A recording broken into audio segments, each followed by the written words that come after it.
Hello, alors en ce mardi 30 avril, c'est impossible à dire, je recommence. Hello, pardon, ça va être dur. Hello, en ce mardi 30 avril, c'est pas facile à dire, je vous assure, essayez de votre côté derrière l'écran. Je sais pas, moi j'ai du mal. Bref, j'ouvre cette vidéo qui est une vidéo thématique, genre la vidéo de la surprise, vous voyez? Parce que c'est la vidéo du 10e livre et vous allez m'accompagner courant du mois de mai, et là fin avril, début mai, courant mai, dans mes pioches au hasard, dans ma pile à lire quand je lis 10 livres, quand je lis en fait, au bout de 5 livres lus, je pioche mon 10e livre au hasard. Je le pioche au niveau du 5e livre lu, parce que il faut que je me prépare psychologiquement à le mettre. J'ai certainement des livres en cours. Voilà, il faut que je le prépare. Donc voilà. Faut savoir, au début j'étais hyper sage, c'est-à-dire que j'avais un livre de 500 pages qui sortait. Je le lisais, c'était comme ça. Là, j'ai décidé que j'avais le droit de repiocher. Et c'est très bien comme ça, parce que bah, forcément, moi, je me fais une pile à lire, notamment celle du mois de mai. Je vous mets le petit i ici pour voir l'exemple, mais il y en a certainement une pour le mois de juin qui arrive aussi. Je me fais une pile à lire et j'ai bien envie de la respecter, vous voyez. Donc, j'aime bien quand le livre que je pioche au hasard n'est pas un livre trop long et que je peux le caler sans souci. On est d'accord que ça décale un petit peu mes lectures que j'ai prévues, mais c'est pas grave, j'ai décidé que je mettais ça en place en 2024 et franchement, à chaque fois ça a été de bonnes surprises, ça a été, voilà, il fallait sortir ce livre ou alors ça n'allait pas. Ou alors il sortait vraiment de la pile à lire, donc c'est un peu genre la pioche de la dernière chance, on va dire, ou la pioche du bonheur, tout ce que vous voulez, voilà. Ça me fait vivre des émotions différentes et c'est plutôt fun. Alors, faut savoir que cette semaine, j'ai pioché mon 10e livre et que je suis tombée sur Bonne Nuit Poun Poun, qui est un manga de Inyo Asano, édité chez Big Kana, qui est tout jaune avec il est embossé, c'est ça qu'on dit? Je sais jamais comment on dit, mais vous voyez, il y a une petite marque et là c'est un petit pingouin, oiseau, voilà, jaune. Et c'est le personnage principal. Voilà, je vous le montre un petit peu. Il ressemble à ça. Il est extrêmement simple. Je crois que ça parle de violence, ou du moins de violence familiale, et d'un enfant qui vit avec ça, mais je ne sais pas en fait précisément de quoi il est question, surtout qu'il n'est rien décrit. J'ai juste entendu Misère Pourpre, je ne me souviens plus de ton prénom, je suis désolée, je suis très mauvaise en prénom, qui en parlait l'année dernière et qui avait beaucoup aimé, et je crois que ça fait un moment qu'elle le lit. Il y a il y a déjà la suite qui est sortie. Celui-ci, il est sorti quand? Il est sorti en 2012, donc je sais même pas si la saga est terminée ou non, mais en tout cas ça date, mais j'avais très envie de le découvrir. Donc ça tombe bien, il est sorti. Alors pour info, j'avais déjà prévu de le lire cet été parce que la couleur jaune m'évoquait le soleil, mais c'est pas grave, il sort maintenant et c'est très bien. Donc je vais lire là prochainement et vous donner mon avis dans cette vidéo, puis on verra pour la suite. Au moment où je vous parle, je crois que j'ai déjà lu 3 livres dans mes 10 livres, donc on s'approche du 5e, donc il faut que je lise celui-là pour ensuite passer au suivant. Voilà, donc c'est parti pour la lecture de Bonne Nuit Poun Poun.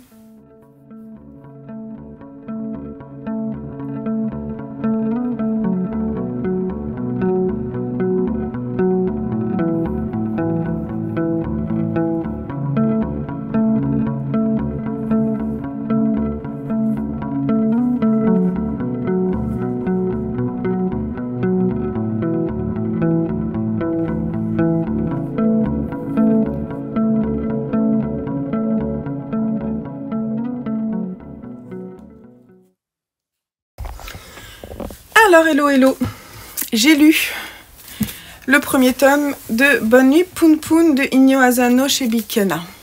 Alors, c'est un petit peu spécial cette affaire. Alors on a un mélange, ce que je vous disais, je vais vous montrer quelques images. Donc notre personnage principal, c'est Poun Poun. Il vit avec son papa Poun Poun et sa maman Poun Poun. Ils n'ont pas de nom, hein, autre que ça. Et puis, alors les autres personnages, ils sont hyper expressifs. Et lui ne l'est pas. Globalement, il ne parle pas. Mais les gens l'entendent, mais nous, en tant que lecteurs, on n'entend pas sa voix. Il y a un narrateur quand même, donc, mais ça c'était un petit peu bizarre, j'ai trouvé. Je m'attendais à avoir son point de vue, et en fait, tout est vu de l'extérieur. Donc il y a un élément au départ, en fait, c'est que son père, duquel il est très proche, et c'est très bizarre, en fait c'est très bizarre, il y a des trucs que j'ai pas compris, je vais vous expliquer. Il est très proche de son père, mais son père est violent, est un petit peu violent, mais on comprend pas trop à quel point. On sait juste que un soir, là justement, il va être extrêmement violent avec sa femme. Et il les entend s'engueuler comme apparemment ils le font souvent, parce que je pense qu'il bosse pas, le père, que voilà, il est très rêveur, tout ça. Par exemple, il va offrir un télescope à son fils, parce que voilà, il lui dit il faut que tu aies une vie, faut que tu ailles explorer, il faut que voilà, regarde loin devant toi, c'est magique, tout ça. Donc il y a un côté vraiment, on sent qu'il aime son père. Enfin, il le dit pas, mais il l'aime. Ça c'est bizarre aussi. Et en revanche, sa mère, on voit pas trop de relation avec eux. Et alors donc suite à cet événement, un soir, le lendemain, il se réveille. Et sa mère, en fait, il faut qu'elle soit hospitalisée parce qu'elle a été... Je sais pas ce qui s'est passé. Elle lui dit juste qu'il y a un cambrioleur qui est venu. Son père, il est plus là. Elle est par terre. Vous voyez, elle est dans cet état-là. On comprend pas trop, d'ailleurs. Le dessin, pour moi, il est pas clair. Et elle est hospitalisée. Et donc, c'est son oncle, le frère de sa maman, qui va venir s'occuper de Poun Poun. Et en parallèle de ça, on suit beaucoup Poun Poun au collège.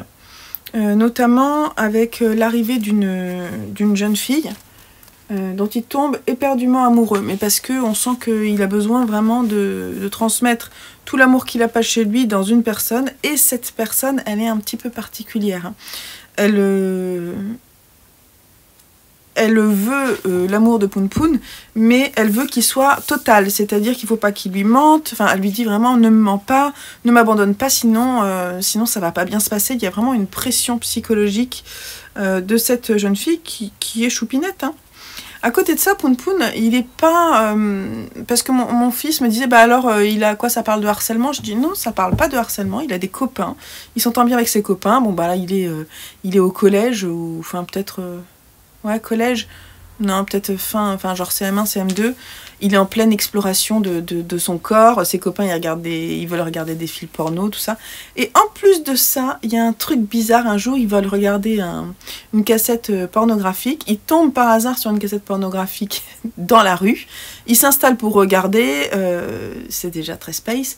Tous ensemble. Moi, je trouve ça... Bon, ça, c'est parce que je suis une fille, hein, certainement, mais c'est trop space. Et il y a un message, il y a un gars en fait qui coupe la vidéo et qui s'enregistre pour dire des choses terribles sur sa famille et qui a un point de vue sur la vie extrêmement étrange. Il va parler de meurtre, il y a un truc bizarre.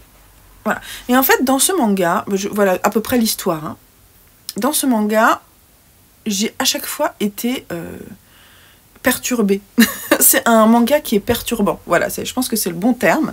Je dis pas que j'ai pas forcément envie de lire la suite parce que est-ce que c'est suffisant de vouloir perturber? Est-ce que j'ai envie d'en savoir plus? J'ai du mal à m'accrocher au personnage qui du coup, je pense que c'est volontaire, mais du coup j'ai du mal à trouver ce personnage touchant en fait. Je suis pas touchée par Poun Poun. Voilà, donc je pense que je vais pas continuer. C'était une recommandation de Misère Pourpre, qui l'apprécie bien ce manga. Bon voilà, j'aurais essayé, mais je pense que ça va pas le faire pour moi, je vais pas continuer. Mais bon, si vous aimez les trucs déstabilisants, n'hésitez pas. Je dis pas qu'il est mal, je trouve que les dessins en plus sont... Alors ça je peux pas vous montrer, il y a des trucs... Alors c'est pas du tout pour les enfants. Il y a des scènes pornographiques issues des cassettes dont je vous ai parlé. Mais les dessins sont étranges. Les personnages sont étranges et un petit peu... Ouais, c'est perturbant, voilà. C'est mon terme. Bon, on va pas passer 3 heures, on va pas épiloguer. Sachez qu'au jour où je vous parle, il faut que je pioche mon 10e livre. Donc, je vais retourner la caméra, on va piocher ensemble. Alors, on va aller sur Livre Addict. Hier, c'était très lent, Livre Addict, donc j'espère que ça va aller, là, aujourd'hui. Ok. Pile à lire. Alors, un livre au hasard, c'est parti. Non, c'est pas... J'aime pas... ouais. Hop. Le murmure de la mer. Ouh là là, un vote. C'est celui que je viens d'acheter. Il faut jouer le jeu. J'avais prévu de le lire à un autre moment, mais c'est pas grave. Je vais la sortir, surtout que c'est une BD, donc ça devrait se lire correctement assez rapidement. Donc, je vais lire Le murmure de la mer. On en reparle au moment où je la sors et où je l'ai lu.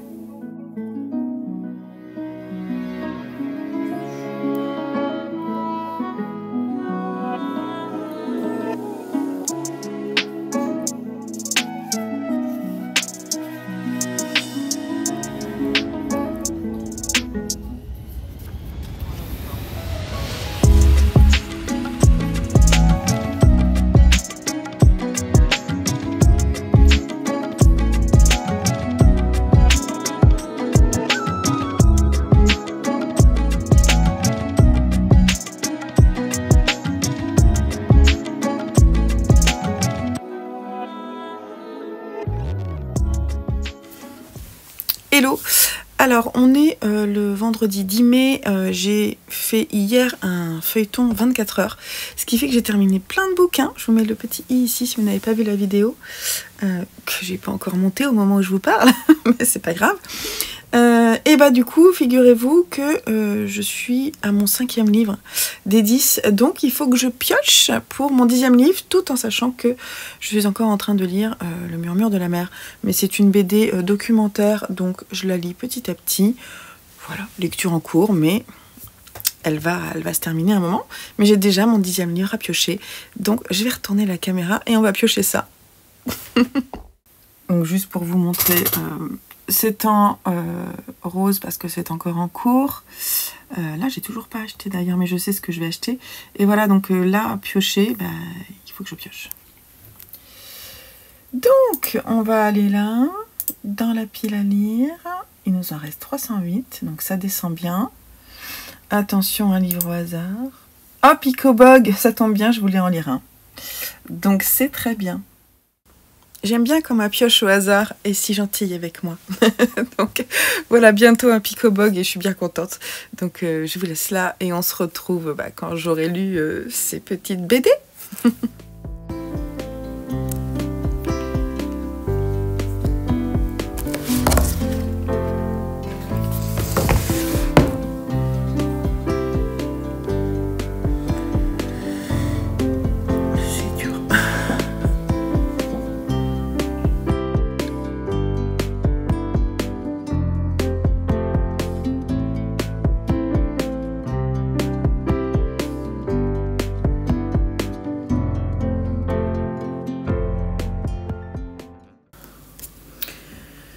Ok, on est samedi 11 mai et donc je viens de terminer, vous m'avez vu, en pleurs cette BD.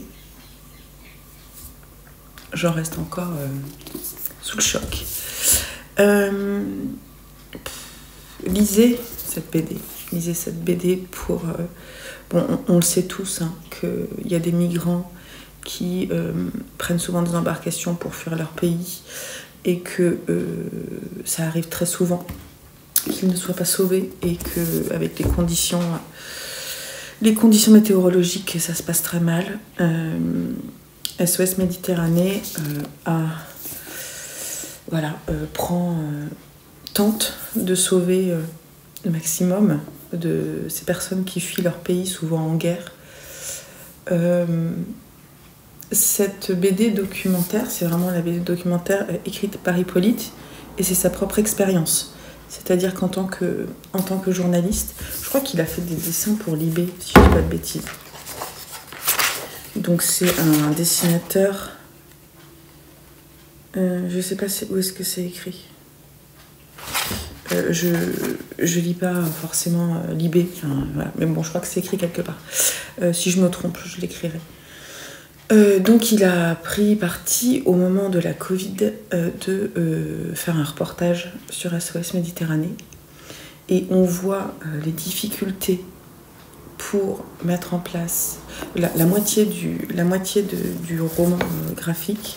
Je dis c'est un roman graphique, mais je vais vous montrer après quelques planches. La moitié montre la difficulté d'appareiller un bateau et de le consacrer à ça. Et les difficultés politiques, sanitaires au moment de la Covid, etc. Le fait que les équipes doivent tourner parce que d'un point de vue psychologique c'est très dur à supporter, tout ça. Donc ça montre toutes ces difficultés-là, les problèmes de quarantaine aussi à l'époque avec la Covid. Bref, le début de la BD est un peu long à se mettre en place, mais il est tout à fait réaliste et il explique à quel point c'est difficile, même avant de prendre le bateau pour aller sauver les personnes. Et ensuite, sur le bateau, on voit la façon dont ça se passe, certains sauvetages. Moi, à un moment, je me disais, c'est fou, on voit jamais de sauvetage, ça doit être tellement rare. Et en fait, on en voit quelques-uns. À la fin, c'est là où j'étais en larmes, parce que, en plus, Hippolyte, il a fait beaucoup de photos, beaucoup de dessins, beaucoup de photos, et il mêle des photos, donc c'est vraiment des sauvetages qui ont eu lieu, des vrais, avec des enfants, des tout petits. Pardon. C'est difficile d'en parler. Je suis désolée. Donc vraiment, la façon dont ils sont sauvés, la joie. Il va à la rencontre des gens, il leur parle. Donc c'est extrêmement touchant. Ce qui est assez fou aussi, le premier essai de sauvetage est avorté en fait. Ça se passe au-dessus de la Libye. Et en fait, les gardes-côtes de la Libye récupère la première embarcation qui est partie. Donc ça c'est terrible parce que du coup ils savent très bien que les personnes qui vont être ramenées sur Terre vont être remises en prison. Et puis rien n'est dit clairement, mais on sous-entend, voilà, il y a des psychologues, il y a des médecins, notamment une femme qui est médecin qui dit que toutes ces femmes leur parlent des conditions de vie des femmes et que c'est insupportable pour elles d'être dans le secret sans forcément pouvoir dire les choses. C'est juste terrible. Voilà, c'est extrêmement humain. Les dessins sont juste hallucinants. Je vais vous montrer des planches, notamment. J'adore les portraits. Ça, c'est des portraits des sauveteurs. C'est... Quel dessin! Alors attendez, il y a aussi des grands portraits. J'aimerais vous en montrer un. Par exemple, celui-ci, je le trouve superbe. Et en même temps, avec beaucoup d'informations, parce qu'à chaque fois qu'il nous parle d'un de des personnes de son équipe, on sait qui il est, ce qu'il a fait avant, pourquoi il est là. On sent que l'esprit d'équipe est très important. Il faut vraiment... C'est comme une famille, quoi. C'est assez fou. Donc voilà, donc j'ai fini en larmes ce matin, là. Et puis je pense que c'est une BD que je veux... je voudrais... Alors ma mère n'aime pas du tout les BD, mais j'aimerais tellement qu'elle la lise, parce que ma mère fait un... Ma mère peint, et elle peint bien. Et d'ailleurs, je vous en reparlerai à l'occasion. Et elle fait des portraits de migrants. Et parce que c'est un sujet qui la touche beaucoup, et on comprend pourquoi. Je voudrais qu'elle la lise, vraiment. J'aimerais beaucoup qu'elle la lise. Je pense que ça va la toucher. Je vais essayer de voir si j'arrive à lui faire lire, parce qu'elle va venir là normalement fin mai. Je vais lui envoyer une petite photo d'ailleurs pour lui dire qu'il faut qu'elle le lise. Elle n'a pas de choix. C'est juste fou, quoi. Je vais faire lire à mon père aussi. Enfin, voilà. Je vais peut-être le faire lire aussi aux garçons. Enfin, en tout cas, à partir de Jojo. J'ai peur que ce soit dur pour eux, mais... voilà. Donc, j'ai trouvé ça extrêmement intéressant. extrêmement informatif. Et voilà, c'est pas évident, à lire, à supporter tout ça. Je trouve que Hippolyte arrive vraiment à nous transmettre ce qu'il souhaite transmettre, je pense.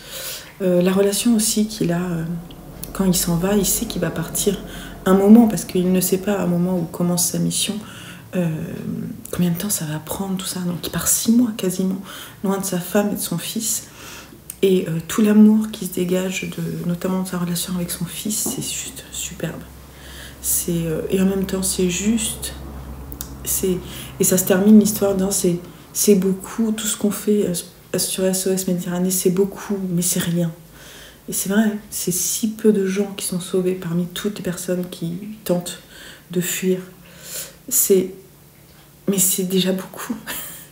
C'est déjà beaucoup, et voilà, donc ça transparaît. Et je vous conseille, s'il vous plaît, lisez-le si vous mettez la main dessus, ça vient de sortir. C'est une pépite d'un point de vue graphique, et c'est un chef-d'œuvre d'un point de vue humain. Voilà, voilà. Donc il faut aider, supporter SOS Méditerranée, c'est important. Voilà. Et bien, et donc ce 10e livre, ça aura été quelque chose. Voilà. Bon, allez, je vous laisse là. Le prochain, ce sera un Picobug. Ça va être plus léger. Je vous fais des gros bisous.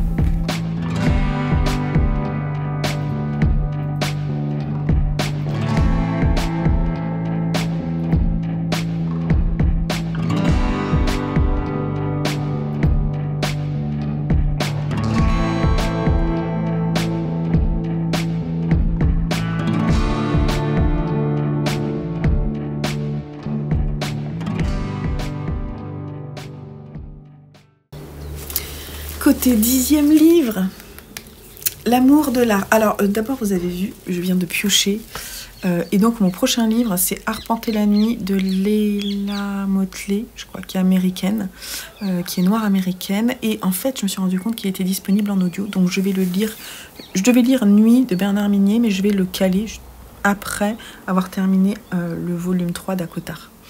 Et voilà, donc ce sera bien. Et sinon, j'ai lu L'amour de l'art de Picobog. J'ai pris celui-ci, finalement, parce qu'il était dans ma pile. Pourquoi pas, de toute façon, c'est un des 3 que j'ai dans ma pile à lire. Et écoutez, c'était vachement bien. Alors là, il y a un fil conducteur dans ce volume-là.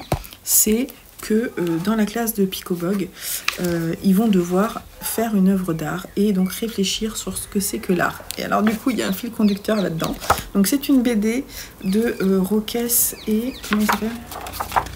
C'est une BD de Dominique Roquès et Alexis Dormal chez Dargaud. Et c'est pépite, c'est pépite. Je ris beaucoup quand je lis Picobog, et celui-ci n'a pas dérogé à la règle. Toutes les réflexions sur l'art, et donc en prenant beaucoup d'exemples dans l'art qu'on connaît. Alors ça peut être les performances, ça peut être l'art contemporain, l'art dans toutes ses formes, ça peut être la danse, ça peut être plein de choses. C'était un bon sujet de réflexion, parce que Picobog, en fait, il est connu pour faire des réflexions très enfantines sur des sujets tout à fait adultes. Donc je vous le conseille si vous êtes adulte, et je vous le conseille si vous êtes enfant, vous n'aurez pas la même lecture. Mais du coup, c'est très marrant. Et c'est très marrant de lire et de les relire. Ce sont des BD que j'adore. Et d'ailleurs, je viens de commander 3 autres pour mettre dans le calendrier de l'avant de mes garçons. Chut. Voilà, petit à petit, on a toute la collection, et c'est vraiment trop bien. Moi, je prends vraiment à chaque fois un bon plaisir à les lire. Voilà, j'en lirai une aussi le mois prochain, je pense. Et côté 10e livre, la prochaine, ça sera Arpenter la nuit, et je pense qu'on terminera là-dessus cette vidéo. J'espère que j'aurai le temps. Mais ouais, je pense que ça ira. Et sinon, c'est pas grave, je viendrai vous dire ce que je ressens, quel est mon ressenti au moment où j'en suis de ma lecture, et puis on verra pour le mois d'après. Voilà. Hello du samedi 25 mai. J'ai commencé à écouter Arpenter la nuit, et j'ai pas encore terminé, mais je pense le terminer entre aujourd'hui et demain. Je viendrai vous en parler. Et je suis déjà au moment où je dois repiocher, puisque entre temps j'ai fini d'écouter le tome 3 d'Acotar, J'ai lu Zombilenium, le tome 2. J'ai fini mon essai de l'Ouganda. Éline, tome 2, Ce que nous sommes. Et Le château solitaire dans le miroir, le tome 2. Donc, c'est le moment de piocher parce que je suis au 6e livre. Donc, c'est parti, on retourne la caméra. Voilà. Donc, celui-là est encore en cours, mais c'est pas grave. On va piocher. Hop, hop, hop. 307 livres. Attention. Ah, bah cool, c'est un livre court. Donc, très bien. Un secret, qui est en fait un livre que mon fils a lu au collège et que je vais découvrir. Donc, un livre de Philippe Grimbert qui a inspiré un film que j'ai vu, je crois, avec Patrick Bruel et comment est-ce qu'elle s'appelle? De France, Cécile de France, si je ne me trompe pas. Hein. Bon, bien entendu, ces 10e livres chamboulent un peu ce que je prévois de lire à chaque fois dans le mois, mais c'est pas grave parce que je trouve que c'est pas mal, ça fait sortir, je sais pas si un jour je l'aurais sorti ce bouquin. Donc voilà, c'est l'exemple type. Donc je vais le lire et on en reparle. Je sais pas si j'aurai le temps de finir d'ici la prochaine vidéo, mais je viens vous en parler. J'ai fini ça. J'ai adoré. Alors je l'ai pas lu, je l'ai écouté en audio. C'était vachement bien lu sur Audible, donc je vous le conseille. C'est son premier roman à Leila Motley, Arpenter la nuit, superbe. Alors l'histoire. On suit une jeune fille qui s'appelle Chiara, qui a 17 ans. Elle vit seule avec son frère aîné, Marcus, qui... derrière, ils disent qu'ils vivotent dans un immeuble d'Est Auckland. C'est tout à fait ça. Ils sont tous les deux issus de la communauté noire. Leur père est décédé, leur mère est décédée. Leur mère, on ne sait pas trop où elle est, mais elle n'est plus là. On va l'apprendre après. Hein. On va le savoir, mais je ne veux pas vous dire, en fait, ce qui s'est passé avec la maman. En tout cas, sur la porte de leur appartement est scotché un avis d'expulsion. Et donc Chiara se retrouve un peu acculée, surtout que son frère ne fait aucun effort. Lui, il pense qu'il y a encore de l'espoir et il continue à faire de la musique avec ses copains, pensant que il va réussir à percer. Et le problème, c'est que ça ne rapporte pas d'argent. Donc elle essaie de trouver des petits boulots pour elle, pour son frère. Elle essaie de faire réfléchir son frère à la situation pour qu'il se bouge, parce que dans une semaine, ils vont se faire virer. Voilà, et en fait, elle se retrouve obligée de prendre une décision. Un soir où elle est vraiment démunie, elle sort et elle va retrouver en fait une ex-copine de son frère qui tient un bar et qui lui offre à boire, et donc du coup elle se met un peu minable et un homme en fait la reluque et elle se dit bah il est pas mal, donc voilà, je vais faire quelque chose avec lui. Et ils se retrouvent à la sortie du bar et ils font ce qu'ils ont à faire et ils lui donnent de l'argent. Et là, elle est un peu ébahie, mais comme elle est complètement paf, du coup, elle décide de garder l'argent. Et elle se dit que une des seules solutions pour avoir de l'argent facilement, s'en sortir, ça serait de se prostituer. Donc, pas trop le choix, hein, la pauvre. C'est vraiment la façon dont c'est écrit, on se rend compte qu'elle n'a pas le choix. C'est vraiment... c'est une solution qui s'offre à elle après différentes recherches qui n'ont rien donné. Surtout qu'en plus, le frère, il se comporte pas bien, donc personne ne veut l'embaucher. Parce que lui, en fait, il veut pas bosser, il veut faire que de la musique. Et donc, Chiara, en plus, elle peut pas bosser, elle, parce qu'elle est trop jeune. Elle peut pas bosser encore, elle a que 17 ans. Donc, la seule solution, bah, c'est ça, c'est de ressortir le soir et d'essayer de se vendre pour gagner de l'argent et pour pas se faire virer de chez elle.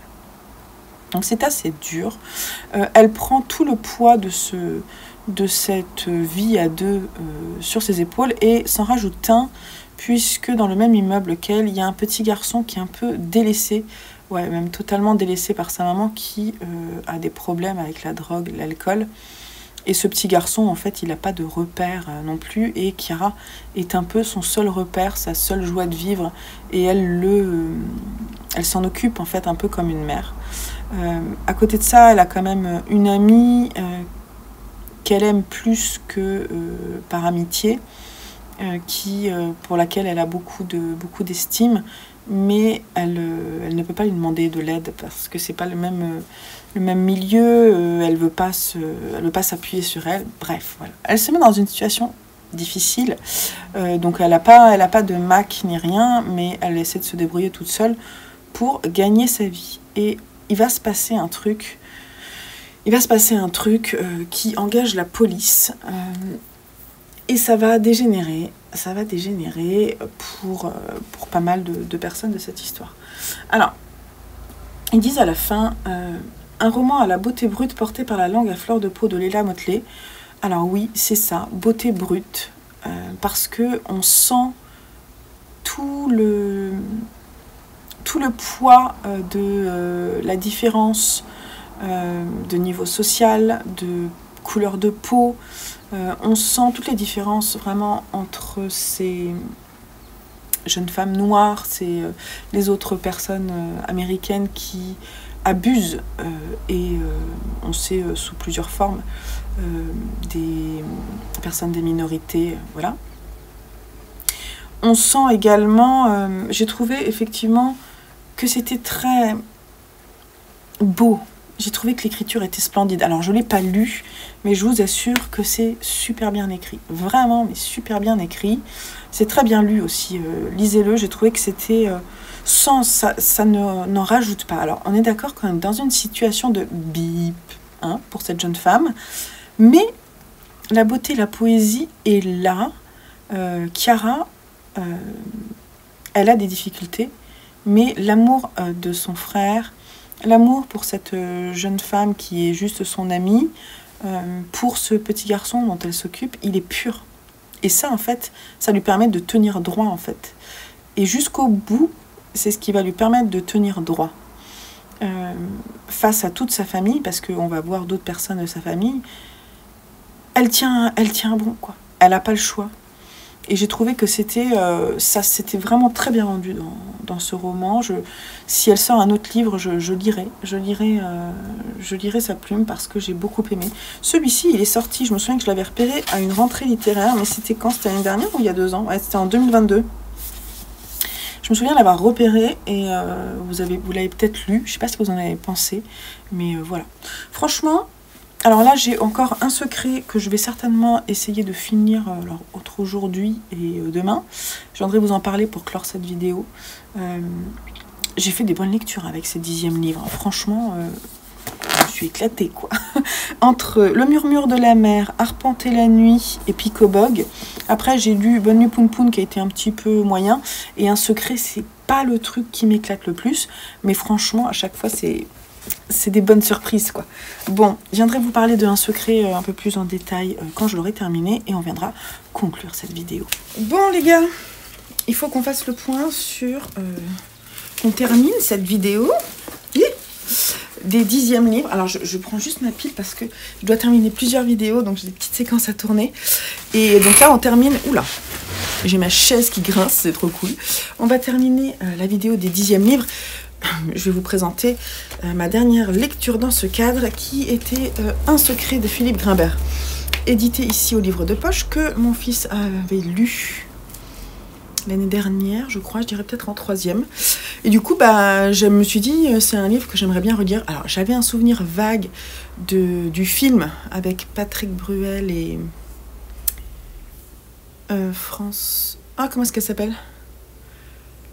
Son nom c'est France. Bref, on s'en fiche. C'est pas grave. Donc j'avais un souvenir qui était moyen. Et concrètement, ce que j'en ai pensé est aussi assez moyen. Alors, en fait, on va suivre un personnage qui est un enfant. On est dans les années 50, 55, quelque chose comme ça. Et on suit un enfant qui a une santé fragile, qui vit avec son père et sa mère.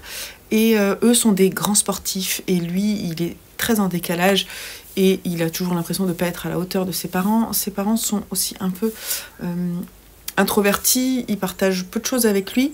Il va s'inventer un frère pour tenter de supporter cette solitude qu'il ressent.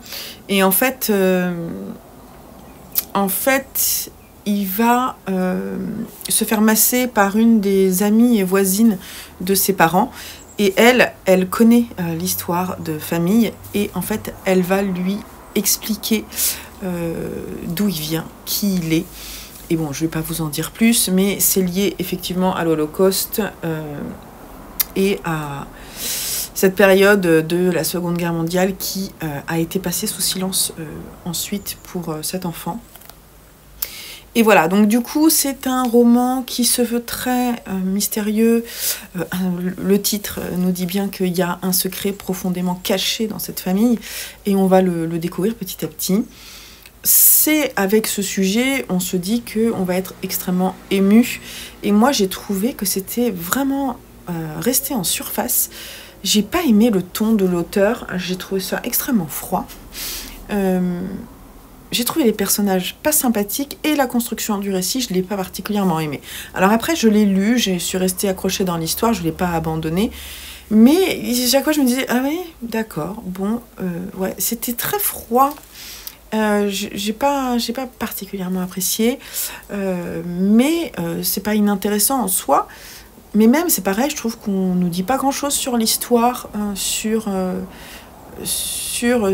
les effets.